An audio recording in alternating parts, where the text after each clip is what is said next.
El día que el mundo se expandió. La aventura que transformó la historia. Queridos amigos, déjenme llevarlos a un viaje en el tiempo, de vuelta a un día extraordinario que cambió el curso de la humanidad. Un día que nos abrió nuevos mundos y dio forma al mundo en el que vivimos hoy. Fue el 12 de octubre de 1492, un año trascendental que también marcó el fin de la Reconquista, cuando España selló su destino como nación unificada.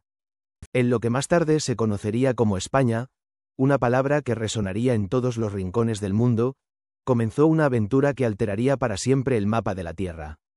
Pero, ¿qué fue lo que hizo que ese día fuera tan excepcional?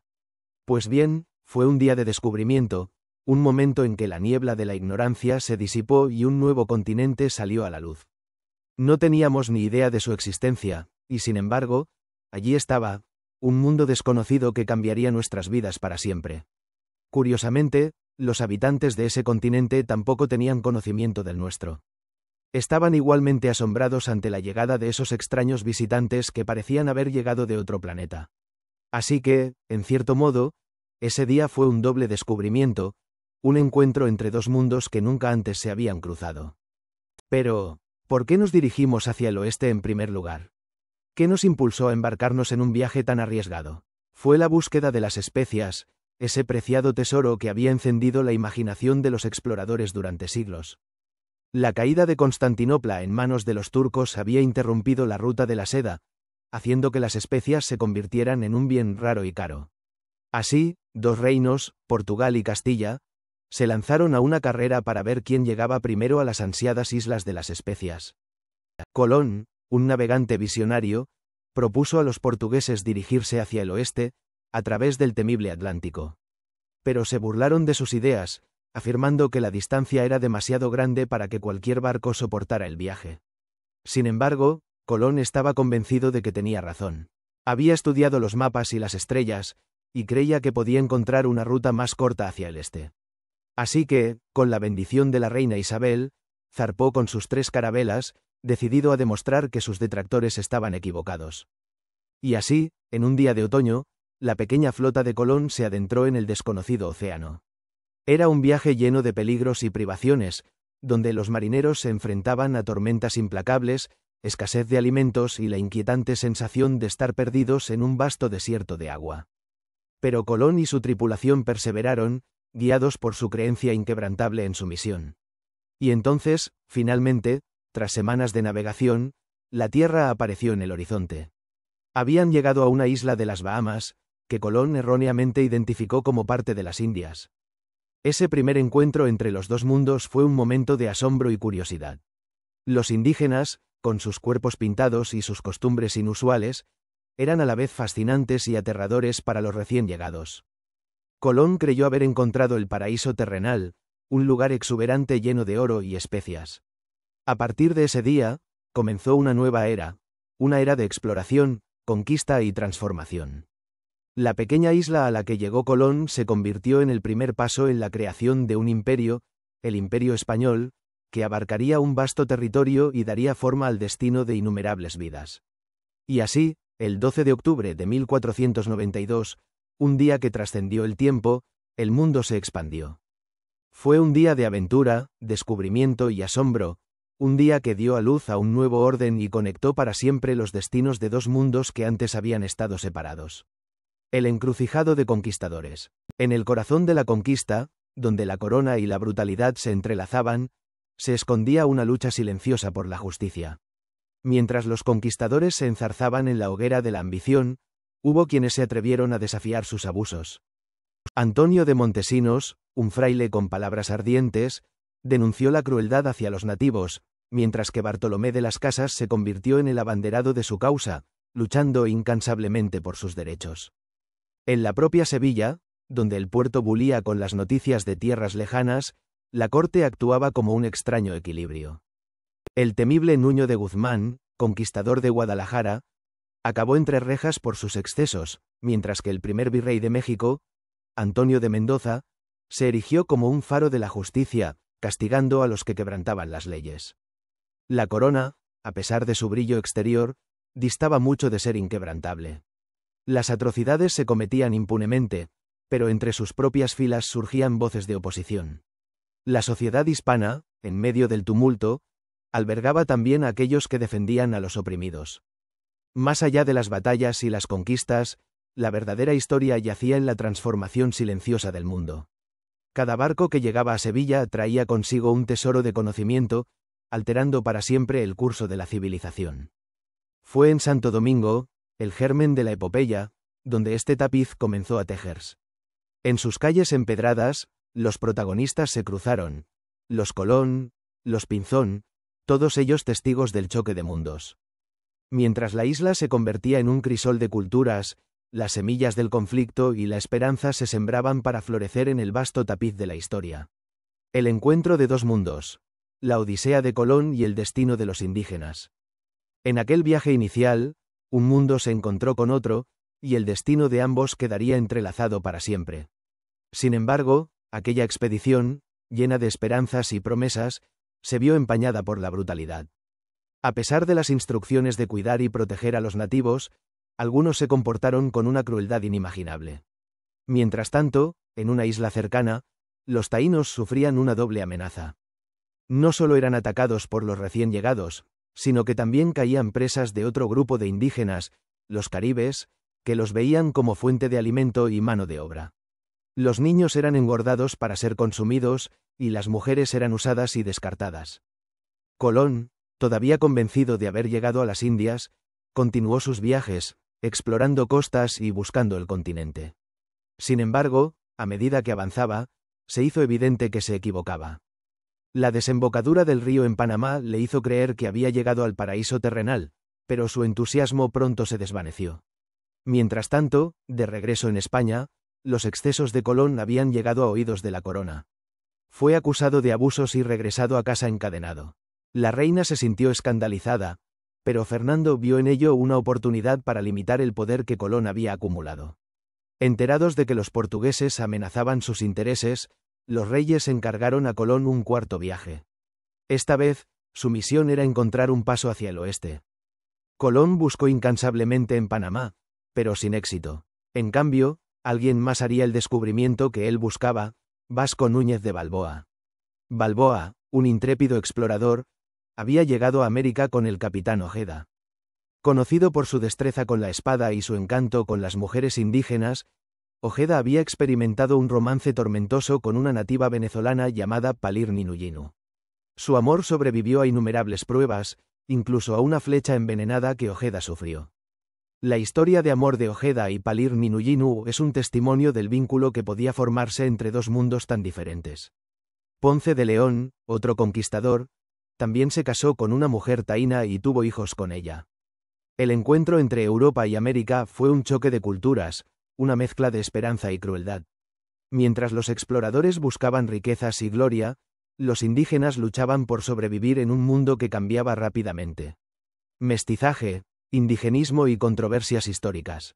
Las palabras de ciertos líderes vociferantes resuenan con un eco inquietante, especialmente cuando se trata de temas delicados como las raíces étnicas.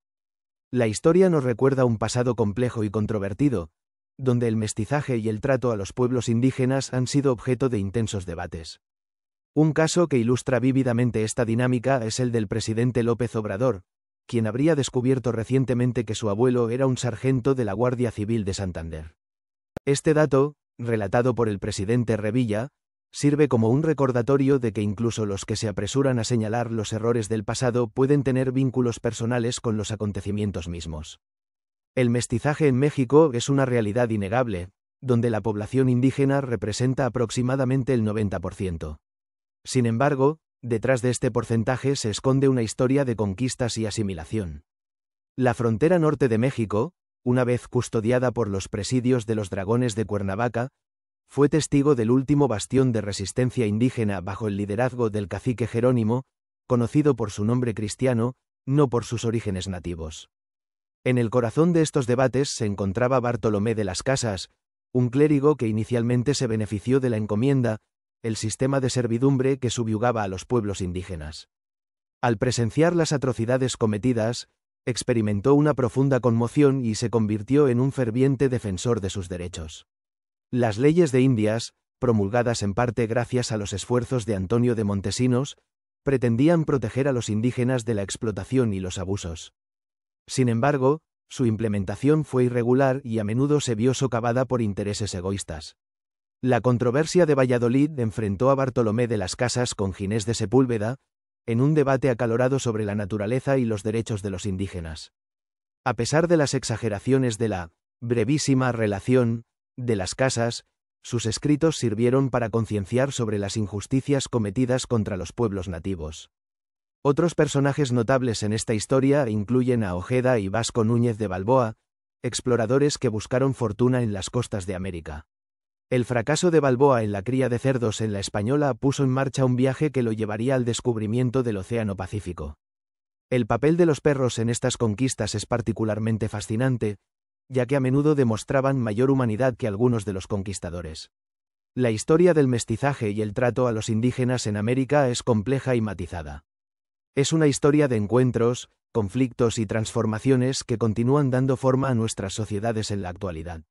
Al reconocer los errores del pasado, podemos aspirar a un futuro más justo e inclusivo que valore la diversidad y respete los derechos de todos. El tapiz de la conquista. El nacimiento de los imperios españoles. En el calor abrasador de las tierras que serían conocidas como Panamá, una trama histórica se desarrollaba discretamente. Hace mucho tiempo, hombres valientes se aventuraron aquí, dejando huellas que darían forma al destino de continentes. Entre ellos destacaba un hombre llamado Vasco Núñez de Balboa, quien había caminado por estas tierras junto a Ojeda y el célebre cartógrafo Juan de la Cosa. A su llegada, se convirtió en el líder indiscutible y fundó Santa María la Antigua del Darién, el primer asentamiento español en el continente americano. En aquellos días, el Darién era un lugar de tránsito, un punto de encuentro donde las noticias y los sueños se entrelazaban. Era un crisol de ambiciones y esperanzas, donde los hombres anhelaban cruzar el istmo de Panamá y llegar al vasto océano que se extendía más allá. Y así comenzó el comercio, con barcos que llegaban a Portobelo y se dirigían al fuerte San Lorenzo de Chagres. Desde allí, cruzando el lago Gatún, llegaban a Panamá la Vieja, un eslabón vital en la cadena que conectaba el Atlántico con el Pacífico. Mientras tanto, en otra mesa, dos primos compartían sus visiones. Hernán Cortés, un joven impetuoso y audaz, y Francisco Pizarro, hijo bastardo pero reconocido de una familia noble. Hablaban de sus sueños de conquistar tierras lejanas. Cortés, a pesar de sus desavenencias amorosas y su falta de experiencia militar, poseía una brillantez estratégica. Se dice que es uno de los mayores estrategas de la historia, comparable a Alejandro y César.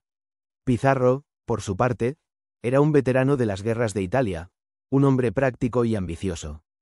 En un giro del destino, Cortés se convirtió en el conquistador del Imperio Mexica, uniendo a las tribus indígenas bajo su liderazgo y derrotando la brutal y opresiva civilización azteca. Mientras tanto, Pizarro conquistó el Imperio Inca, otro vasto imperio en el corazón de Sudamérica. Ambos hombres, junto con otros muchos que habían compartido mesas y sueños en las tierras de Darién, dejaron una huella indeleble en la historia. Pizarro fue el segundo al mando de Balboa, el hombre que descubrió el Océano Pacífico. Cuando Balboa fue ejecutado injustamente, Pizarro cumplió órdenes, aunque con un corazón apesadumbrado. Las guerras internas entre los españoles, que habían estallado desde los albores de su llegada, se prolongaron durante años. Pero a pesar de sus diferencias, los españoles lograron forjar un imperio que se extendía por continentes. Desde las aulas de historia hasta nuestros días, la historia de la conquista española sigue cautivándonos. Nos recuerda el valor, el ingenio y la ambición desmedida de los hombres que dieron forma al mundo que conocemos hoy. La épica aventura de los conquistadores. El viaje que cambió el mundo. Imagina una tierra lejana, donde hombres valientes se embarcaron en una aventura que transformaría el curso de la historia. Un mundo de selvas indómitas y océanos embravecidos, donde el destino de naciones pendía de un hilo. Sigamos los pasos de un intrépido explorador, atrapado en un corazón de tinieblas, donde el sol abrasador y el hambre implacable lo acosaban. Descalzo, desnudo y solo, caminó durante años, guiado solo por una fuerza interior inquebrantable. En su diario, grabó un testimonio desgarrador de su odisea, cada línea impregnada de un anhelo de redención. Mientras tanto, a kilómetros de distancia, un ejército se desmoronaba bajo el peso de la ambición rota. Un general astuto, privado de su vista, se vio obligado a confiar en la misericordia de sus captores. En lugar de encontrar la muerte, descubrió un nuevo propósito como sanador, su compasión salvando la vida de un joven indígena.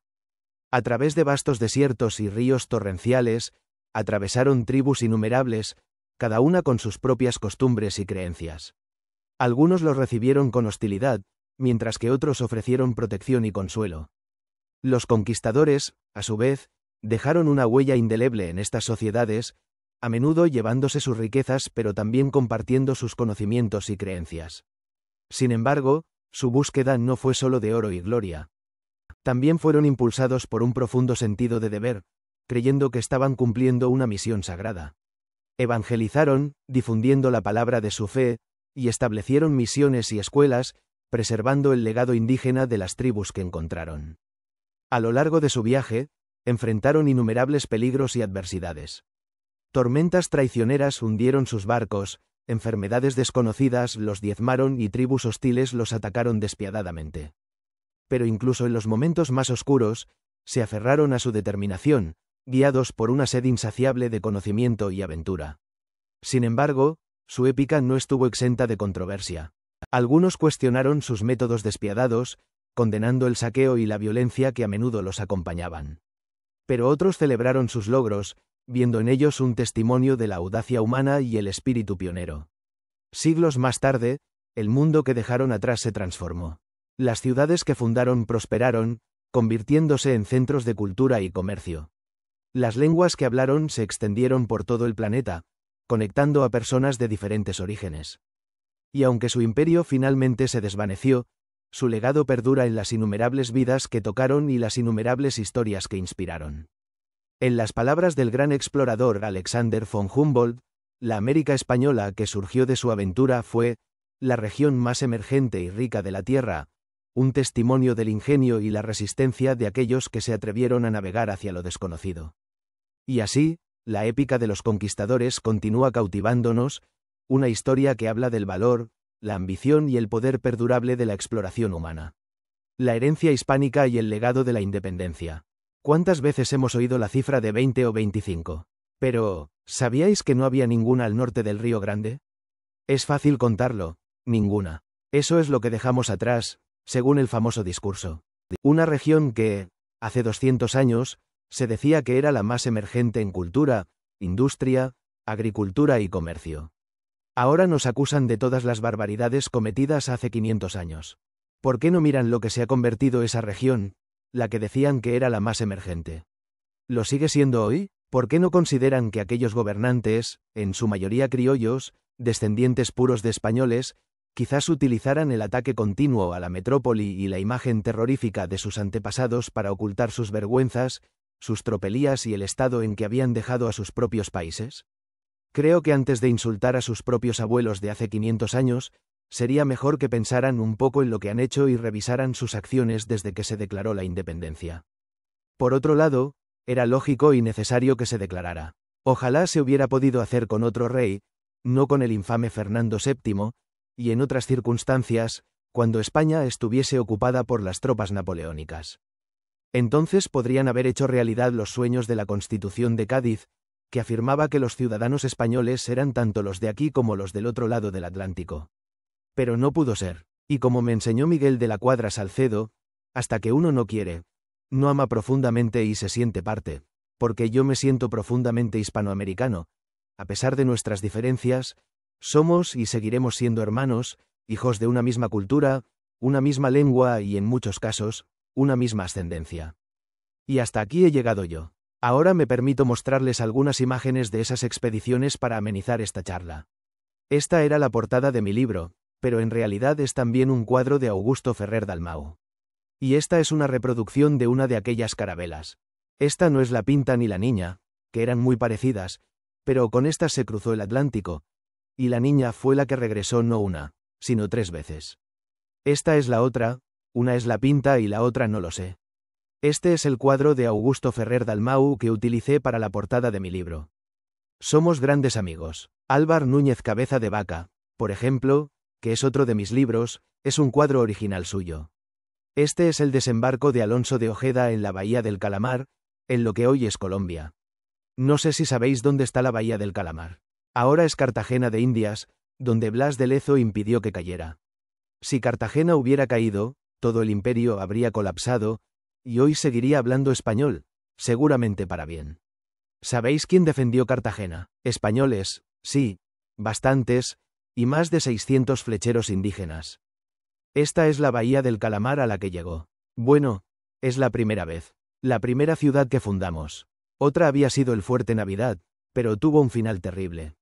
Estas son las tumbas de la Isabela. En el segundo viaje, Colón fundó la Isabela, pero eligió muy mal el emplazamiento. No estaba bien situada, era muy insalubre. Finalmente, su hermano Bartolomé fundó Santo Domingo, donde se trasladó todo. Allí quedaron estas tumbas, algunos cañones oxidados y poco más. Hay un pequeño poblado que se llama La Isabela. Esta es la primera catedral del Nuevo Mundo, la Catedral de Santo Domingo, Santa María.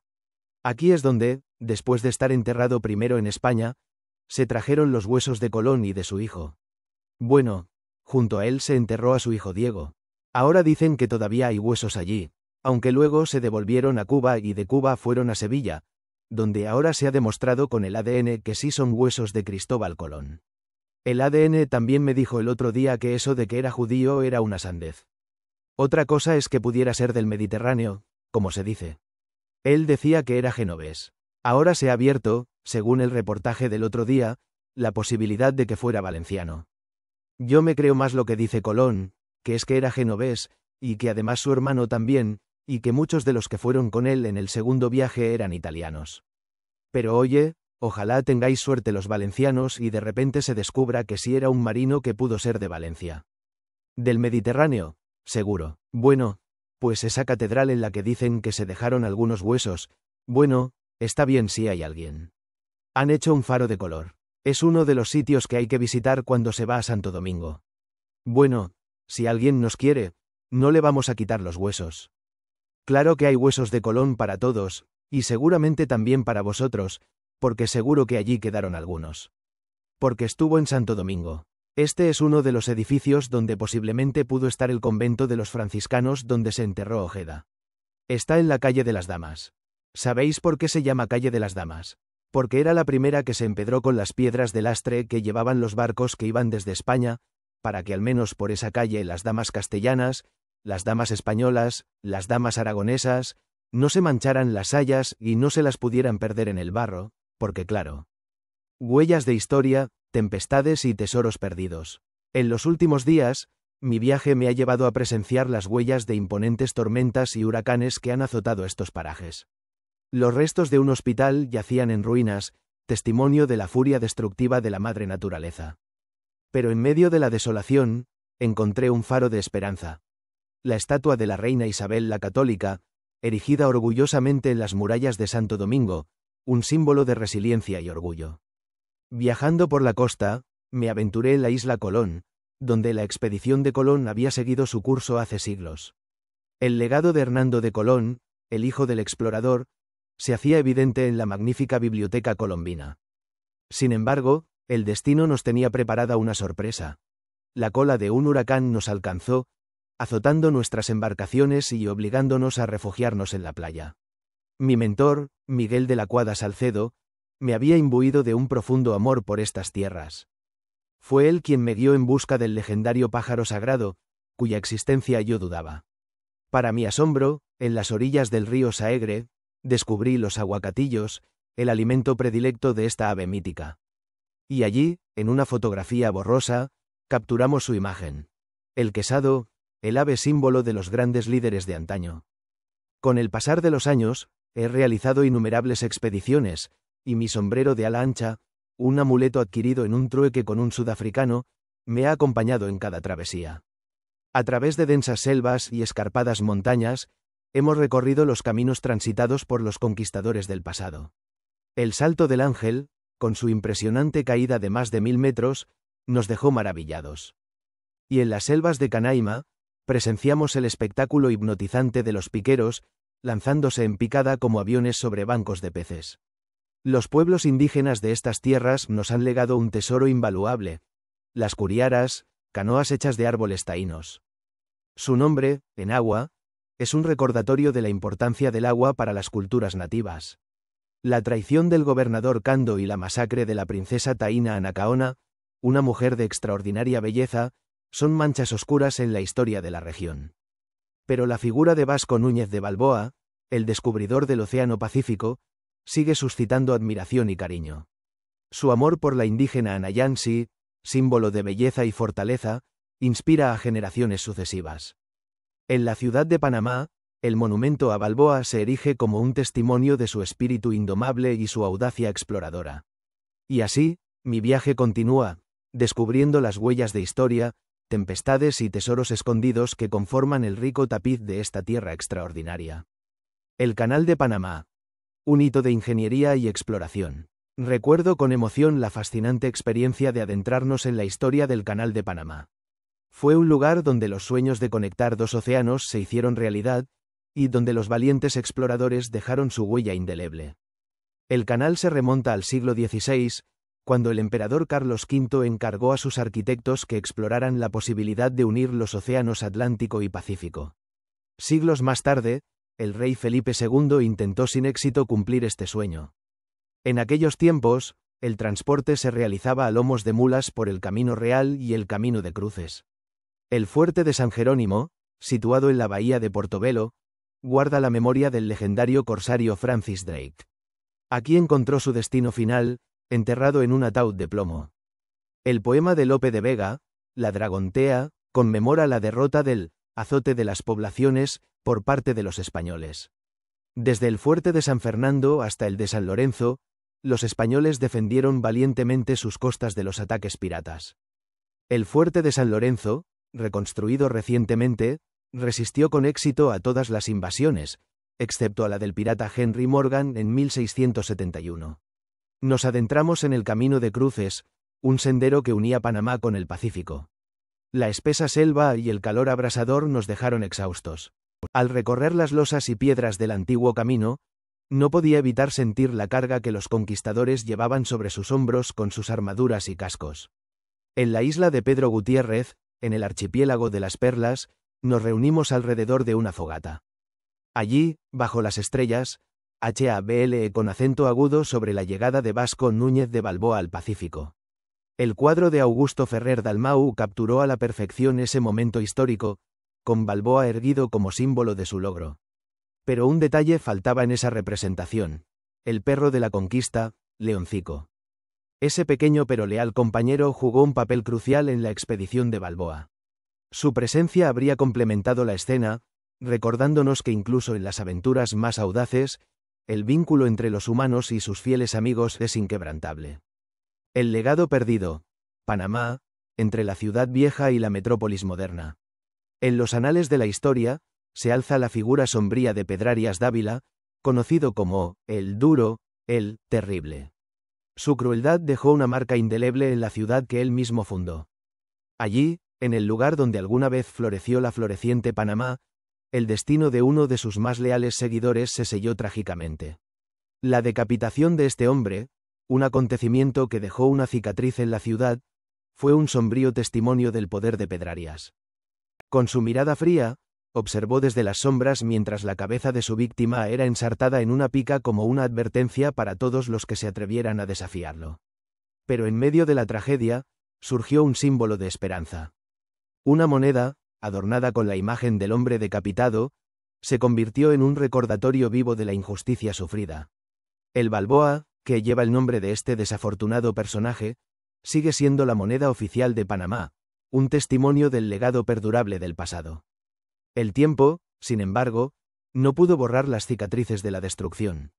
Tras el infame ataque de Henry Morgan, la antigua Panamá quedó reducida a ruinas. Sus habitantes, enfrentados a la realidad de su vulnerabilidad, buscaron refugio en un lugar más seguro.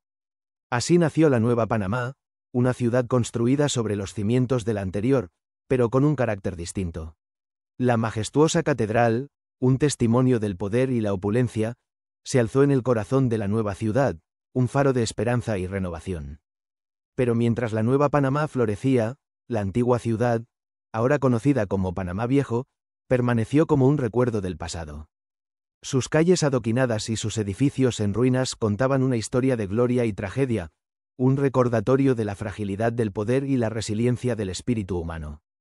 Y mientras la Nueva Panamá ascendía hacia el cielo con imponentes rascacielos y hoteles de lujo, un mundo paralelo cohabitó en el corazón de la ciudad.